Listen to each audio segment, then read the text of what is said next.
All right, here we go. So, good morning, everybody. I'm glad that you all have made it to this amazing event. And I hope that you've been enjoying everything that you've been going and learning some great stuff. I know for some of you, it's a little early in the morning, and for me, it's not exactly late. I'm pretty proud of myself that I actually managed to get up and get all the way into town. Hey, Donna. Get all the way into town without any issue this morning, since many people know that we live about 20 miles out of town in a retreat center, which has really, really bad internet, and so I have to come into town. So I'm just really thankful to Kendall Grayland, who actually came out to the retreat center and picked me up at 8 o'clock this morning, my time, to bring me back here. And right now he's out getting donuts at the really good donut shop. So, I won't get to eat them until after the workshop, but whatever. Anyway, I'm going to go ahead and share my screen on something here. So give me a second.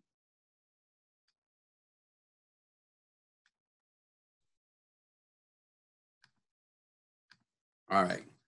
So our workshop today is I am in control. And one of the amazing things about being in control is that it actually frees us up from a lot of the things that sometimes mess with us and prevent us from being in control. And so I'm going to start us off with a little story, and it's all about today, believe it or not. And what you've got is that I woke up this morning, and the first thought in my mind was that nobody was going to show up for my workshop. And it was really silly because not many people in the Correllian tradition know me. And it's a virtual event and there's technology involved. And I had all kinds of wonderful thoughts that were completely self-sabotaging. I still woke up and I still went through and managed to get here today. And I will tell you, as late as 10 minutes ago, 10 minutes before the workshop began, even though I knew full well that there was another workshop going on before mine, that there was a chance in my head that there was not going to be anybody here at the workshop. And that's kind of silly because we all know that what happens is that every individual makes their own decisions across the board, and we're all part of a much larger universe. The first slide that you saw was actually, and if you notice that you had what were two mandalas, and those mandalas I call the non-shadow and the shadow mandala, and they are a function of how our brain works. And I'd like everybody to think about that for a second, because there are multiple aspects to each one of us. And then each one of us, beside that, are also part of a much larger universe that operates and spins around each other. And as we spin around each other, we impact the way that we communicate, we impact our relationships, and we impact how we move forward in our own worlds. So first thing, and I'm going to stop the share for a moment, and what I'd like to do is I'm going to look at the chat, and I'd like everyone to think for a moment. Am I going too fast for you, Lori?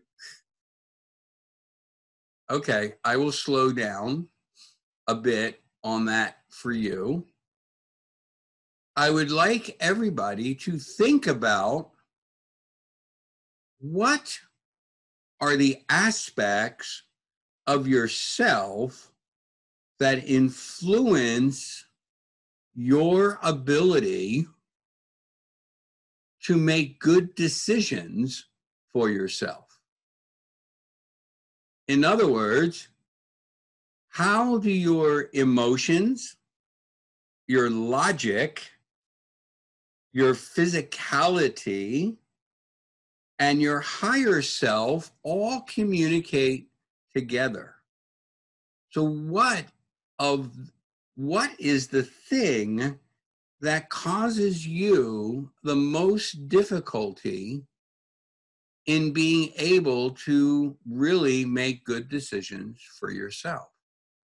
And I really do want you to take a moment, and if you're willing to share, go ahead and put that in the chat box that we can all see. You know, this is where Alfred usually sings the Jeopardy theme. Do, do, do, do, do, do, do. Except there's no money at the end. Do, do, do, do, do, do, do, do, do, do, and so on and so forth. All right, I see some people are beginning to type, which is good. All right. Oh, that's good, Eblis. As a good Gemini, too many interests at the same time. That's a good one. That's a really good one.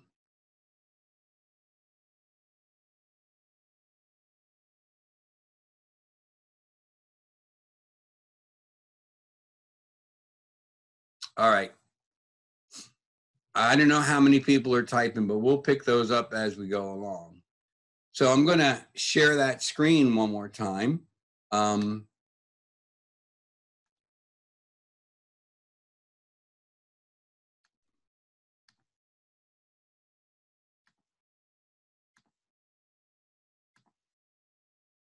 All right. So as you'll notice, that what's on the screen right now is what I call the non-shadow mandala. And if you notice, there are several different aspects to this mandala. And yes, at the end of the workshop, we will have a way that you can tap into that mandala in order to actually utilize it in a way that will allow you to hear what is best for yourself. So I'm going to see, and I'm going to say something here that many of my fellow psychologists don't like, because I have been informed over the years that it is an incorrect usage of information. And I'd like everyone to unmute and to repeat after me. Yes, I am schizophrenic. Please say it. I want to hear everybody. Yes. Yes, I am schizophrenic. Yes, I am schizophrenic. I am schizophrenic. And that's okay. And that's okay. It's okay. All right. So, of course, for all of my fellow psychologists, what I really mean is associative personality disorder. However, that doesn't have as easy a ring. Pardon me. Kind of like when you do chants for ritual, if the words don't flow, it kind of messes stuff up. But in the meantime, you get my drift. So what I want us to do is to actually, as we're looking at the screen here, and I'm going to use the annotate button. What do you know? I'm going to use Spotlight. Let's see if that works. Spotlight's not so good. All right, let's try something different. Arrow. Okay, there we go. Okay. Ooh, look at that. I'm cooking now. Now I'm a professional. Look at that. I can move an arrow and do all kinds of cool stuff. Okay. All right. So if we look at this mandala, and I'm going to start with a particular aspect. If you notice up top here, we have in the north. And yes, believe it or not, the directions, as you look at it, at this 2D image, really does matter, because each of these aspects of ourselves also link to what we consider, in some sense, the elemental aspects that are also part of this particular construct. And since we're all schizophrenic or associative personality disorder, I would like us to consider that each one of these square boxes at the cardinal points are actual entities or aspects or bodies that are within each one of us.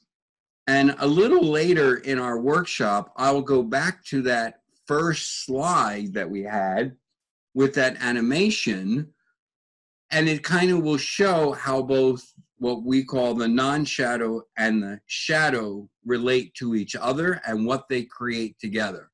So there is hope for all of us, believe it or not.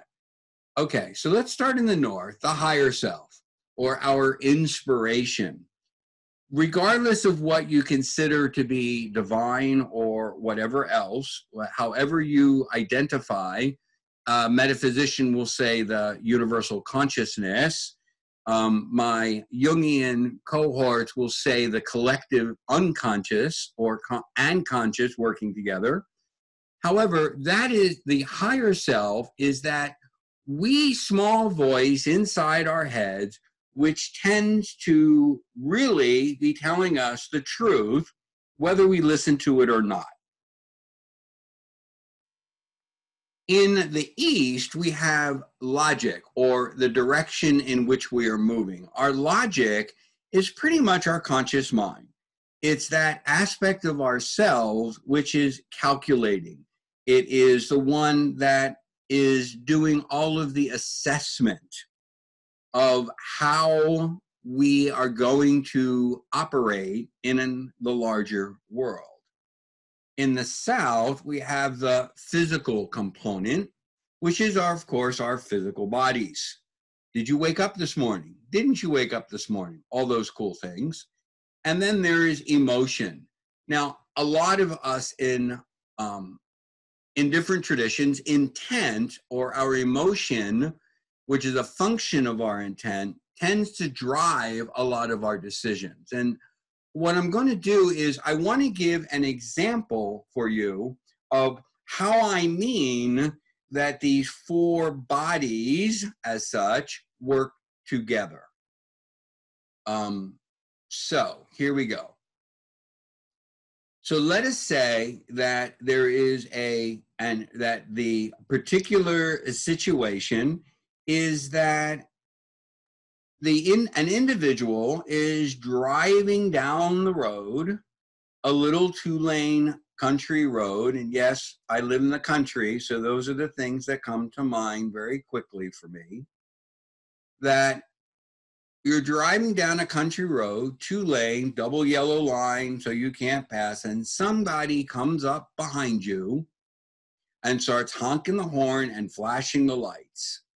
And you turn around, and your logical body says, oh, look, there's a person trying to get around me. What a creep. And the emotional body says, yeah, you know what? We've got to stop that kind of crap from happening all the time. So there is no way in the world that we're going to let that one go. And the physical body says, okay, so we need to move our steering wheel in such a way to prevent this guy from going. And then the emotional comes up and says again, ooh, slow down. Let's really piss him off. Slow down, slow down. And so you slow down, and the guy behind you continues to flash their lights and honks their horn and is kind of using their hand gestures to get you out of the way. In the way back of your mind, there's your higher self saying, well, you know, it might be an emergency. Is it really necessary to pick this particular thing to fight about just because you woke up late and you didn't want to go to work today? Is it really so important that you control this other person? And you just shut that off and you slow down. Eventually, the person gives up. He tries to pass you. You prevent him from passing you. Now you guys turn onto the road, and there's that big hospital sign. And as you pass it, the guy behind you whips into the hospital parking lot and jumps into the emergency room, What do you think now? So you have come to a decision. However, even within that decision, you have made an incorrect choice from a lot of perspective, which brings us to dealing with the consequences of our actions and our choices. It is always important for us to realize that we are the ones that make the choices, and we need to accept the consequences of those choices. These are the things that become critical for us as we move forward through an understanding of how these four aspects of ourselves work together. Now, the name of this workshop, of course, is I Am in Control. So how is it that these four aspects of ourselves operate in order to either add or to detract from our decisions, and in such a way that really these are the components that show that I am in control of myself? Because ultimately, the only person in the universe that you actually have any control over is you. You cannot control another person. Ask any parent trying to control a teenager or any kid over 3.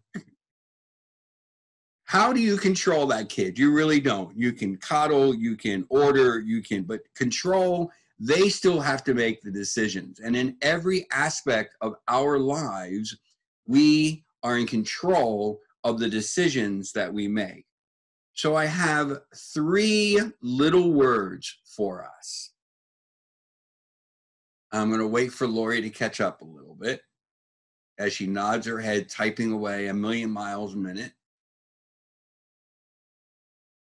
Give me a sign when I can talk again, Lori. Okay. 3 little words: knowledge, wisdom, understanding. Okay. So, what is knowledge? Knowledge is the things that we learn, right? Knowledge is facts. Knowledge is information that we gain through the 5 senses and the 6th sense, 7th sense, because it can come in meditation and all that stuff too. But knowledge is the stuff that we learn, raw facts. Example: I cannot do my workshop naked. I have to wear clothes if I'm going to have a video for a public event. Otherwise, the decision will be no video. Then I could be naked. Well, I don't know. Maybe with this group I could be. I'm not sure. I don't know you all well enough. However, ultimately, I make a decision based upon those facts. Now, if knowledge is the facts, what is wisdom then?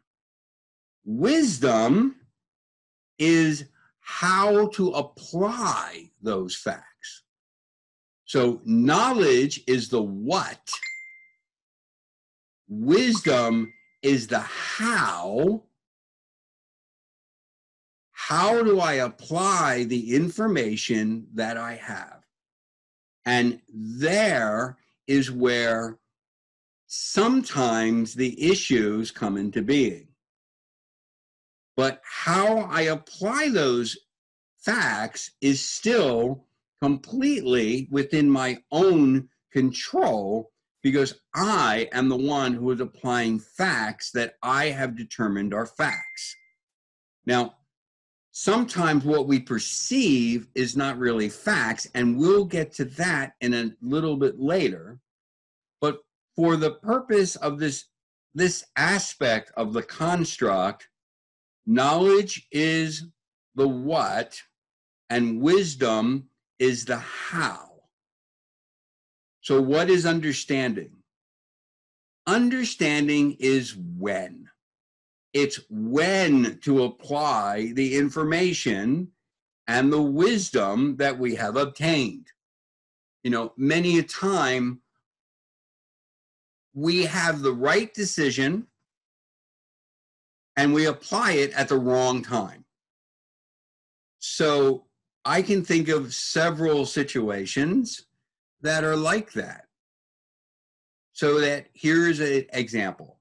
So I have decided to, okay, here we go. I have decided, because I don't like that one, so suddenly I'm thinking of another one. So now you know why I just use outlines and I don't script stuff. My radio show's the same way. I don't script, I just put outlines together. Okay, so here it is. I decide that, fact, I am hungry and I want a donut. The other fact is I know that I'm on a diet and I'm trying to lose 10 pounds by a certain time. So there are two facts. I want a donut and I'm on a diet. Those are the two facts. Now,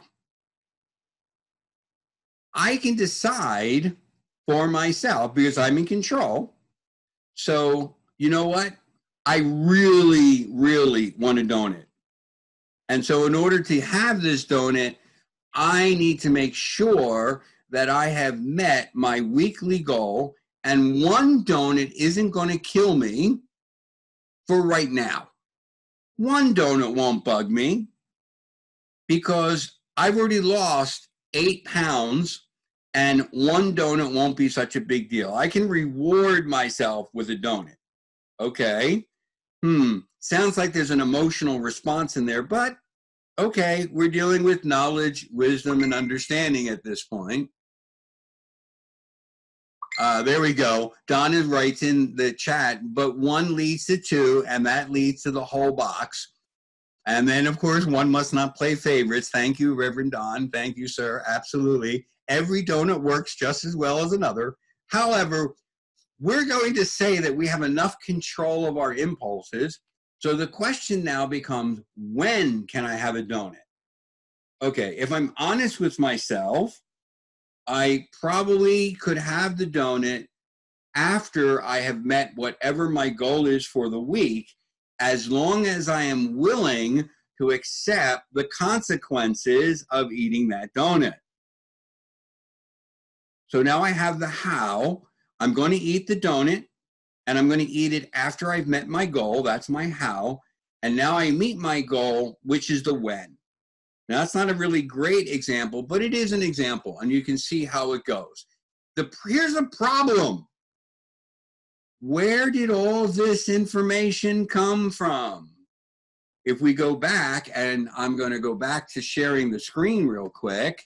If we go back to our mandala, and we look at that, we're going to go through this scenario. And do I still have my pointer? I do not. I'm going to annotate, not spotlight, change arrow. There we go. All right, so here we go. Physical manifestation. I'm hungry. Emotion.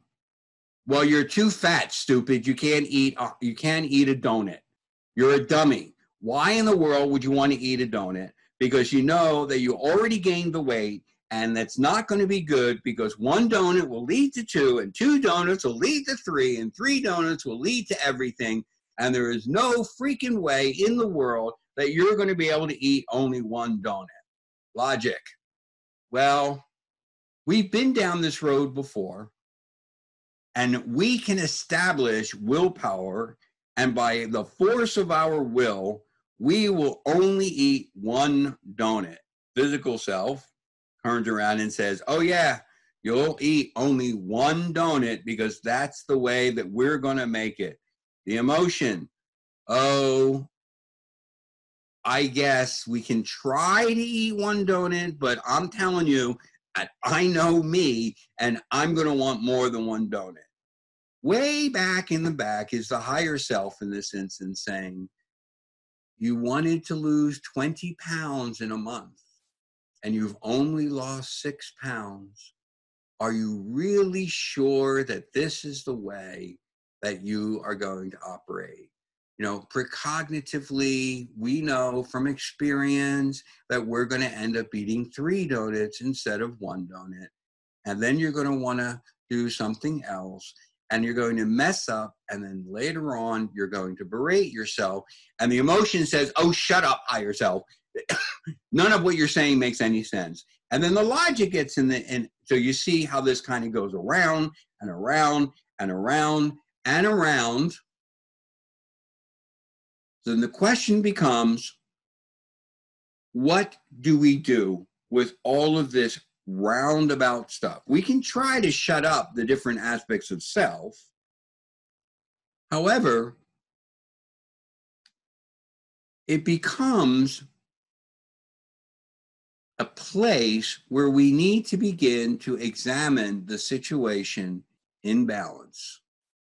Examining the situation in balance means that we take all 4 aspects into account before we make our decision. Okay.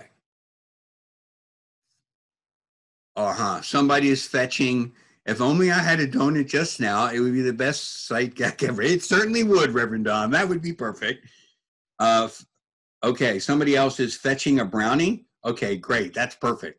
I love it. Let's do the site.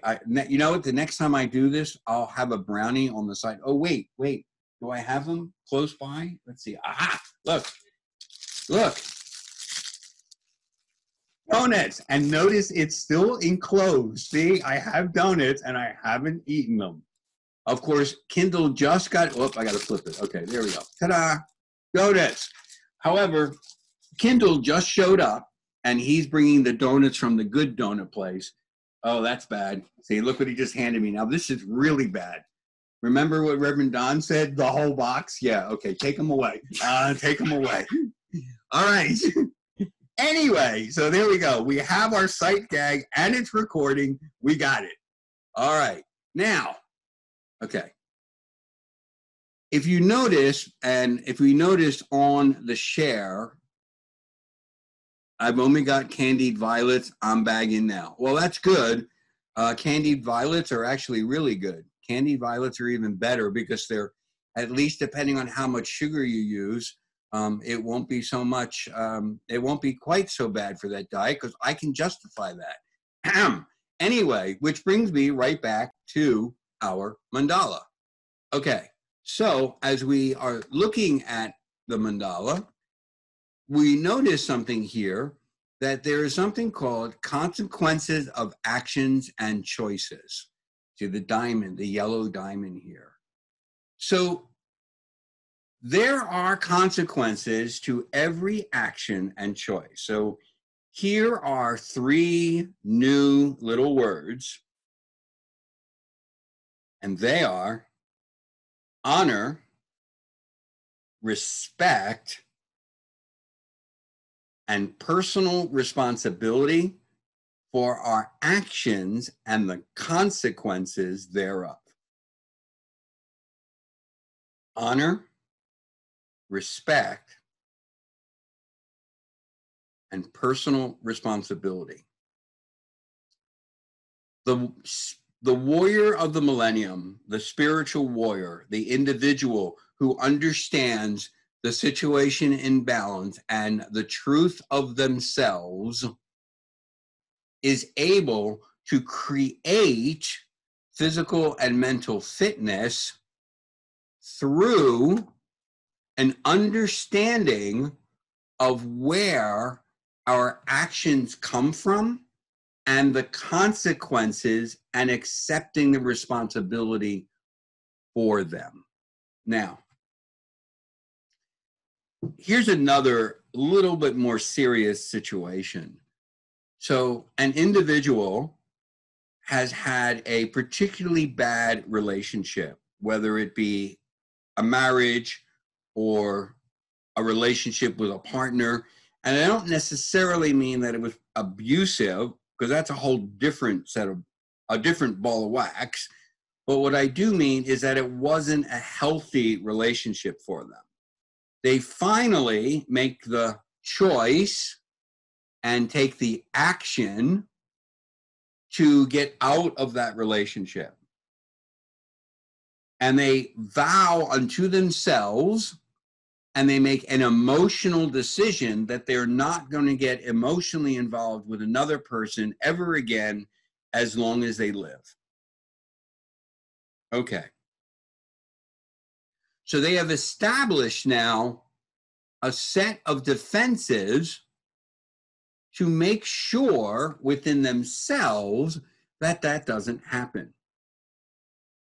They suddenly, or over time, that their physical body creates a defense that every time that they are around a person that they feel some emotional attraction to, even if it is an agape situation, that they become anxious and that they activate their own fight or flight response, because they have created a defensive mechanism to prevent themselves from getting attached, because that was the choice of their action. Now, 5 years goes by, and the individual is lonely, is anxious, is depressed, and then decides to go see a psychologist. And we find out that some of the defenses that they have created are not valid in terms of, because they were reactionary and they didn't think out the consequences of that action. Okay. I've got an easier one for us to understand. So here's a really easy one, okay? A 3-year-old kid is being taught and be told by their mom, don't touch the stove because it's hot. Don't touch the stove because it's hot. Don't touch the stove because it's hot. Anybody go through that with their kid? Don't touch the stove because it's hot. Invariably, some of the kids will do what? They touch the stove when it's hot and they get burned. Well, in our imaginary scenario, this individual burns themselves and makes a decision never to go near a stove again. So they grow up and they're in college. And in college, they have a stove in their apartment, but they've never used it. So their potential romantic partner, regardless of gender, comes over and says, hey, the kitchen's really clean. And they say, yeah, I never go in there. Well, why don't you go in there? I don't know. I just never go in the kitchen. Well, how do you eat? So I take stuff out of the refrigerator. Is that why your refrigerator's in your living room? Uh-huh. Refrigerator's in the living room, so's the microwave, and I just cook up this stuff. It's just easier. I don't know. Oh, those paper plates? Yeah, just use the paper plates, put them in the garbage. I never, ever go into the kitchen, ever. So his potential romantic partner says, you're a fool. This costs us a fortune. I'm going to cook us something to eat. And they get anxious, and they start to sweat, and they get upset, and they get angry, and they can't figure out why. Ultimately, if they fully activate using the mandala, if they were one of those individuals who has been through one of our workshops, and they meditate on the mandala and they talk to all the aspects of themselves, they will find that they created a defense based upon what happened to them when they were 3. And it gives them the opportunity to self-analyze, as we say in some, according to Dr. Kohlholtz, who is a behaviorist, by the way, that we begin to break down those defenses that are no longer useful to us. Does that make sense to you guys? Okay. I'm looking for, see, this is hard. I can see some pictures, but I don't get the kind of feedback we get in person. Yay, people are writing. Hooray. Thank you. Oh, Judy's giving it. Well, were you eating a donut, Judy? Judy ate a donut the whole time. That's what she was doing. Yep, you're still muted, so I can't hear you, Judy. Husband made breakfast sandwich. Oh, okay. Well, at least it wasn't a donut. Okay, yeah, my donuts are downstairs. After I'm done this, before Willow's workshop, I'm going to eat a donut. I guarantee it. Kindle is nomming a donut in front of everybody. Okay. We'll take care of Kindle later because he's in the room with me. I'll fix that. Anyway, he's actually not in the room. He's downstairs because it's his house. Anyway, okay. If we noticed, and I'm going to see on the PowerPoint if I can get back to the, okay, there we go. All right. I had said that there were two mandalas. There's a shadow and a non-shadow mandala. The shadow mandala actually mimics the non-shadow mandala. And part of the issue is that sometimes, even for those of us that have reached a place to where we are beginning or are in control, that we make our decisions based upon our shadow or our instinct or our ego, rather than what we call the spiritual warrior or the warrior of spirit. And for there, you'll notice that where the higher self is, excuse me, where the higher self is, we have self-aggrandizement. And self-aggrandizement is in the same location. It is in the same location that our higher self is, because, and unlike the higher self, sometimes our self-aggrandization, our alphaism, which is a word I coined for that, is actually speaks very loudly. And you know how that works sometimes, especially if you work in large groups, that sometimes, a lot of individuals that I speak to talk about how, I was in this meeting and there was this head-butting. Of course, they use a different set of words for that, but I don't want to use those words. Between two of the individuals, they're both right, but they're not listening to each other. And that's because they are specifically feeling that from their own perspective, that they have to build themselves up because they are not so sure of what they consider the mask, and they're afraid that people will see that they're not everything that they say they are. If we move this way to the east, we see external validation. External validation is actually a function of the fact that we are social creatures, that humans operate in a tribal structure. A lot of people that are in this meeting, or in this workshop, you are all members of the Karelian Nativist Church, or we are all self-identify as pagans, possibly, or we all self-identify as humans or something. But there is this external validation that the shadow always wants. The shadow within us wants to know that other people recognize us for who we are, or at least who we say we are. In the South, we have vanity. When I woke up this morning, and Reverend Don, this actually is a tribute to you, not a negative, although it could become a negative for me personally. Last year, when Reverend Don and I and the Blackmans and other members of the Karelian Church and White Raven Church were together at Pagan Picnic last year. Reverend Don had been picked up and got out of the car, the truck, of course, in his three-piece suit, as always, and I was wearing a pair of jeans and a T-shirt. And it was a pair of cut-off shorts and a T-shirt, if I remember correctly.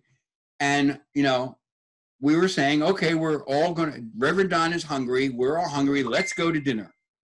And so Reverend Don didn't say anything, but he kind of looked in that way that Reverend Don can look.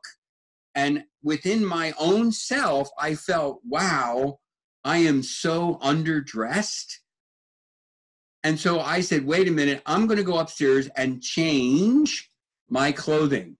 And instead, I changed into something more appropriate. Okay, this morning I wake up and I get out of bed before coffee. I put on a decent pair of pants because I knew I was going into town. And I put on one of my really fancy T-shirts.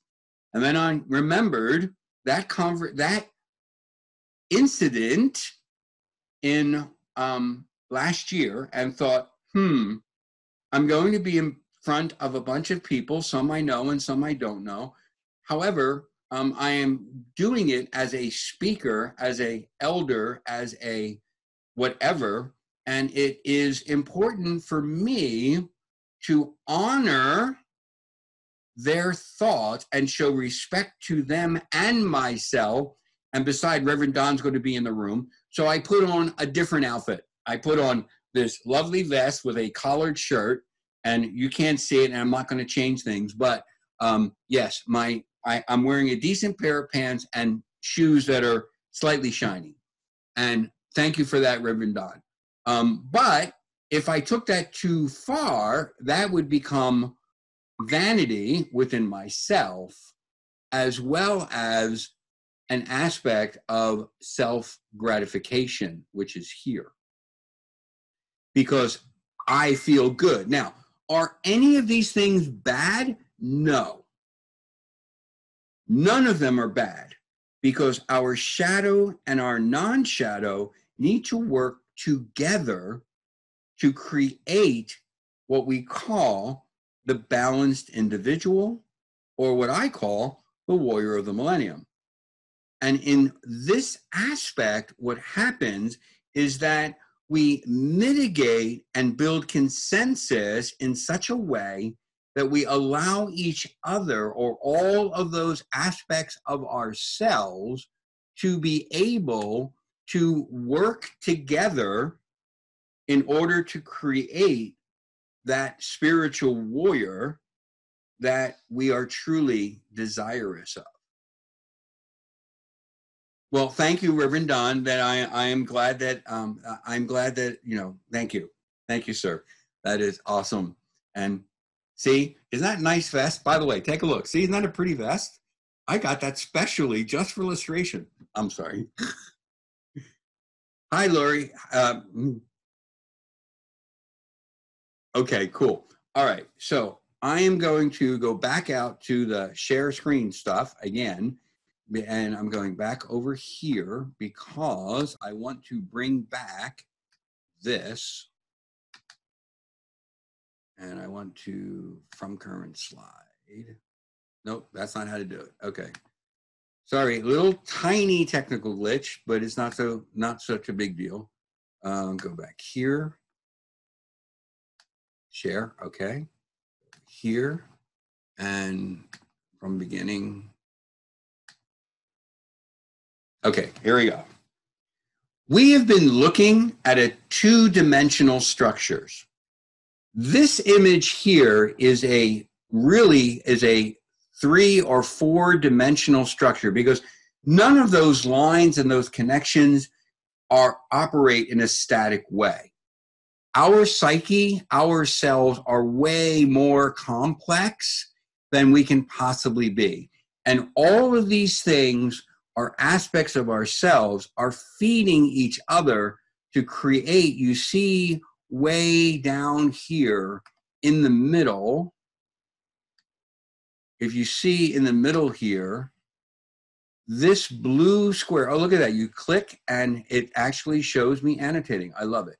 That blue thing in the middle is the combination and the creation, a visual representation of exactly who and what we are as we move forward in this structure. And here you can see all of these lines. This is the communication. Now watch closely in the center here, and you will see what I call the warrior of the millennium, which begins to form. There we are. In the center, as we become more balanced and take much fuller control of ourselves and our world around us. Judy, you absolutely can have a copy of the PowerPoint. And actually, Judy, we can, oh, you did that privately. I should respond privately. Okay.